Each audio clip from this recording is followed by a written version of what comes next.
Muchas gracias por acompañarnos. Juan Miguel, qué bueno que estés acá con nosotros. Muchas gracias, Gustavo. Tú me planteas el tema, me picó la curiosidad, porque de ese tema cuando estábamos en las aulas universitarias se debatía mucho. Qué tanto los medios informan. Y antes que no había el internet, ahora con tantas cosas, ¿verdad? Qué tanto la gente puede formarse un criterio objetivo con lo que escucha en un medio, en otro, con lo que ve en las redes, con lo que ve en la televisión, escucha en la radio. Vamos a ver, ¿por qué tú entiendes que es importante este tema? Bueno, las decisiones parten esencialmente de dos criterios o de dos insumos. En primer lugar, el margen de maniobra que tenga una persona a decidir, es decir, que la decisión que está tomando no es una decisión que está condicionada por una obligación o por una necesidad. Y por otro lado, la calidad de la información con la cual construye el criterio de decisión. Digamos que ahí el dato, la información es el insumo con el cual esa persona se va a formar un criterio para tomar una decisión. Por supuesto. Y se supone que en los regímenes democráticos, las personas, la calidad de la información de las personas es una coproducción, porque en primer lugar parten de un contexto del cual ellos se nutren, y de ahí la importancia de los medios de comunicación, que son las vías mediante los cuales el ciudadano se empapa de esa potencial respuesta que él le dará a la sociedad, sea a través de un comportamiento o bien sea a través de una actitud o incluso en tiempos electorales del voto, por ejemplo. Y por eso es fundamental este tema de la comunicación, de la palabra, de las ideas, en un momento tan importante y tan coyuntural, en esta coyuntura electoral como el que vivimos en República Dominicana, porque de ahí se desprende un poquito la salud de este sistema, si realmente tiene la legitimidad y los méritos de llamarse democracia o no. Sí. Yo tengo la inquietud, y desde hace mucho te decía, de que era estudiante y hace muchos años de eso, estudiante universitario, porque uno no deja de estudiar nunca y más del tema que a uno le apasiona. Se debatía qué tanto pueden ser determinantes los medios, los contenidos de los medios, en que la persona se forje una determinada opinión y sobre todo que acometa una acción. De hecho, en publicidad hay la famosa fórmula aquella de que la gente tenga atención, que tenga interés, deseo y acción, que es la famosa técnica como AIDA, atención, interés, deseo y acción. Si el publicista logra, y esto es para vender un producto como para vender una idea, o que ponga la atención en el mensaje, ya es el primer paso. Si tiene el interés y busca un poco más, luego si desea eso, ya sea el mensaje, si le dicen cambio político, y acción, que finalmente dice, ya tengo que votar por este cambio, o para que siga esto que está bueno, si te convencen de que está bien lo que... Igual en un producto cualquiera, un perfume, una cosa. Ezequiel Anderez, que tú conoces bien, un sociólogo argentino, acuñó una expresión luego de unas investigaciones. Él decía, la publicidad, y yo digo, la comunicación en sentido general, no vende el producto, sino el producto del producto.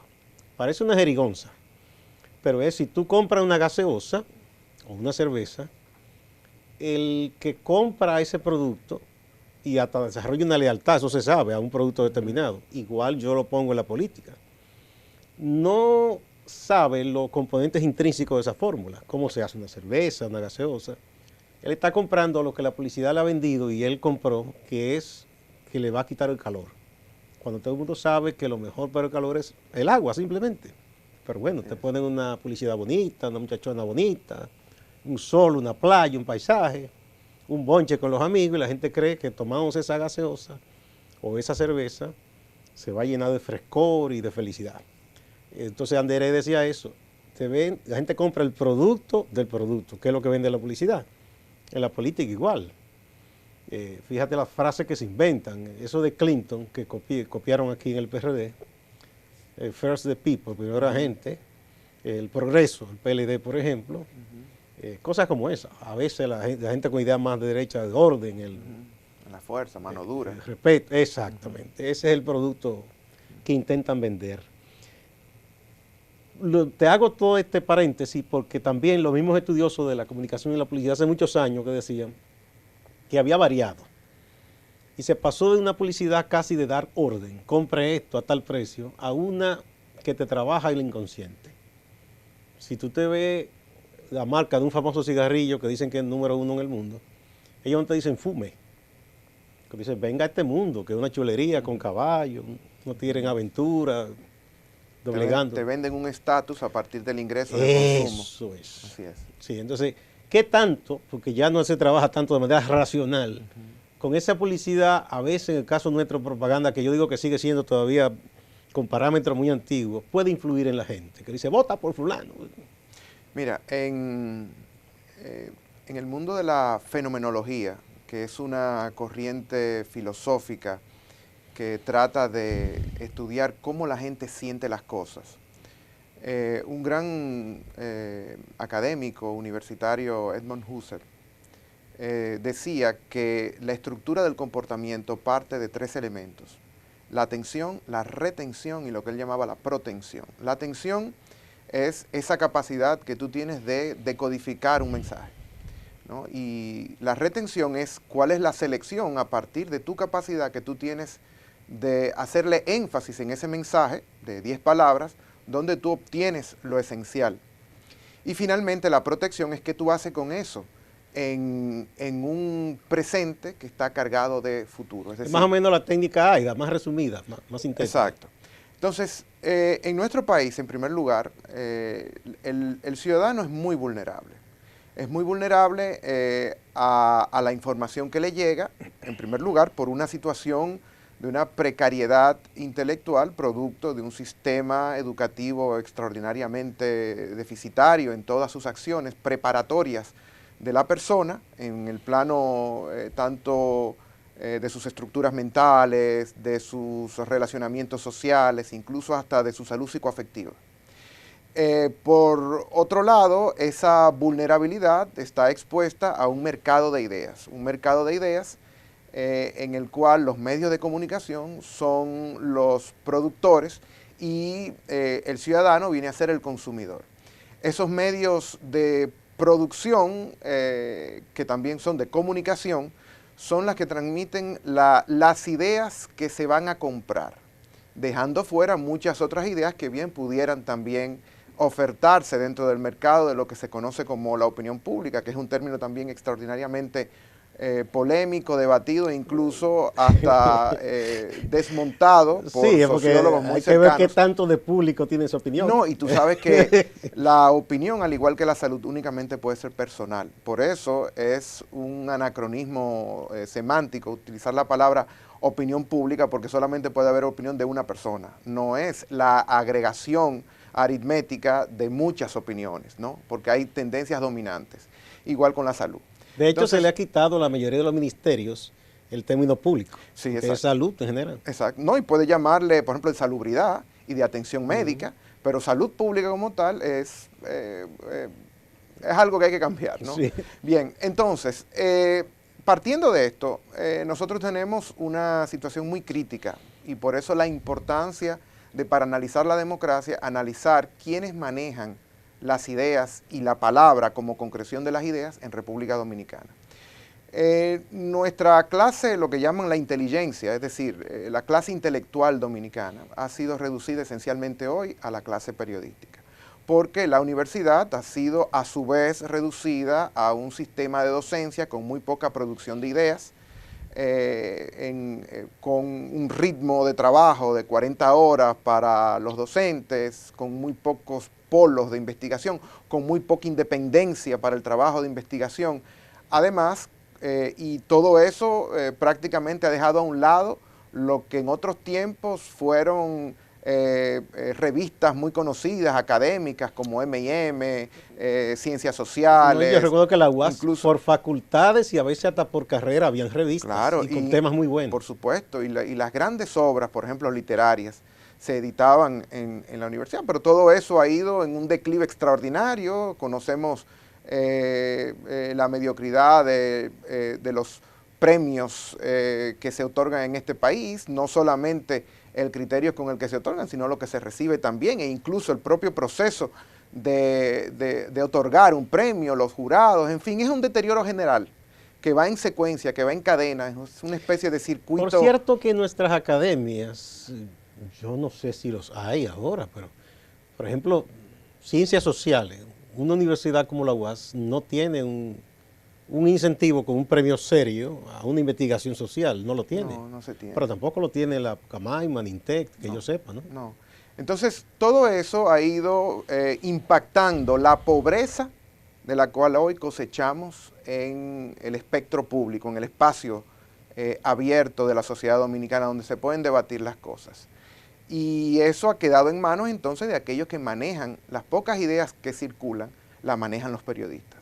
Entonces ahí viene... Pero ahí ya a mí yo te hago un señalamiento, porque sí. es que ya esta profesión nuestra, hay gente de la cual yo me siento orgulloso que me digan colega, pero hay otros que yo abajo la cabeza y me avergüenzo.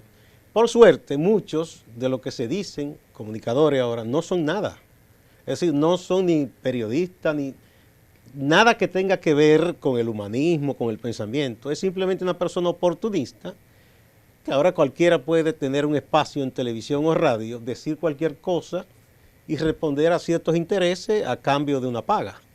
O sea que aún lo de periodista hay que ponerlo entre comillas. Claro, pero bueno, así ejercen un oficio que se le conoce a través de la gente en el lenguaje popular como periodismo. Ya habría que clasificar ese periodismo. Y aún así yo creo que el periodismo, el periodismo bueno no necesariamente es un periodismo, es un buen periodismo hoy, ¿no? Por ciertas características. Es decir, nosotros vivimos en una sociedad que implica que para tú ejercer un buen periodismo necesariamente tiene que ser un contrapeso a los poderes fácticos que están ahí intactos, pero disimulados desde el año 1963, cuando lograron a través del golpe de Estado a Juan Bosch, el primer y único gobierno democráticamente electo que haya propuesto un cambio serio de las estructuras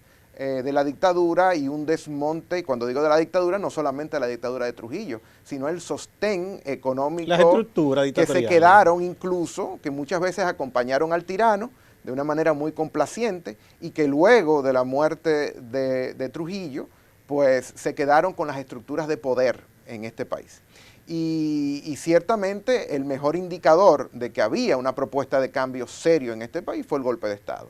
Por eso hoy nosotros sabemos que ninguno de los procesos políticos que han ascendido al poder a través de las llamadas elecciones han tenido la voluntad de cambio, porque si no hubiese pasado, no hubiesen durado 7 meses. Hoy en día, este es un país mucho más conservador que el año 63. Bueno, la Constitución no ha sido superada. No solamente eso, sino que aquí hubo un proceso, lo hemos hablado en otras ocasiones, un proceso selectivo de aniquilamiento, esa es la palabra, de todas las fuerzas políticas organizadas, sectores alternativos, progresistas, de izquierda.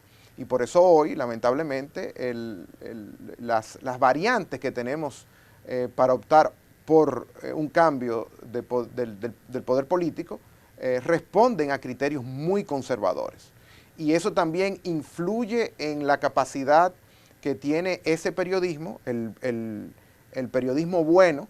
¿Y cuál es el que bueno no pasa el periodismo a buen periodismo? Es decir, la exigencia de ser buen periodismo va más allá de ser un buen periodista hoy en día. O sea, tú puedes ser un periodista correcto, ¿no? Ahora, ¿qué pasa? Pero eso, ejercer el buen periodismo. Defíneme lo que es un buen periodista.